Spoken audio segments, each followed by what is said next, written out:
Good morning, your Elgin is ready for shipping. So let's talk a little bit about history of trench watch and how it got the name. Of course, it got the name from World War I, where a lot of our fighting was done in the trenches. So it became known as the trench watch. Now, the difference between what this is exactly is a zero-size pocket watch with the wire lugs put on. Now, this is a Duco manufactured case. So this wasn't done willy-nilly at the jeweler or at the watchmaker's shop or something like that. This was done at the manufacturer. The wire lugs actually are attached, as you see, and they're very sturdy.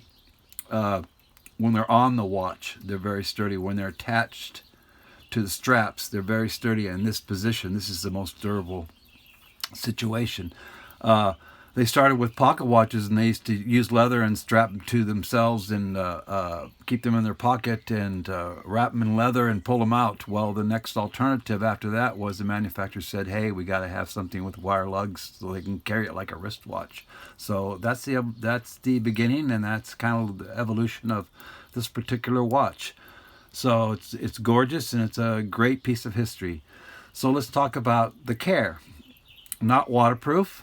Want to keep it away from a lot of water. I would take it off if you're doing the dishes. Don't wear it out when it's raining. That kind of thing. Don't leave it in the hot sun on the dresser, for example, for hours, where it gets real warm and it'll dry out the oils. Other than that, it's an everyday wear watch to enjoy and have fun with. So let's talk about winding first. I like this setup here because the crown is right on the edge of the leather cuff right here on the pad. So when you wind, let's go with winding, you're only going to wind in one direction. That's the forward direction, not back and forth, not a modern watch. This is the way the mechanism and the sleeve and the stem is all going to stay together for a very long time. So when you wind, slight pressure in, I clear that cuff there with my finger, and slight pressure in and in the forward position only. Take your time. You can hear it engage. You'll actually feel it on the crown when you're winding all the gears. And then when you're tight, you'll know it. You'll know you're tight. So stop there, and then setting the hands. Instead of a pull on the crown like this, we're going to kind of pinch behind the crown like this and ease the crown out. Okay, you can hear a nice solid click.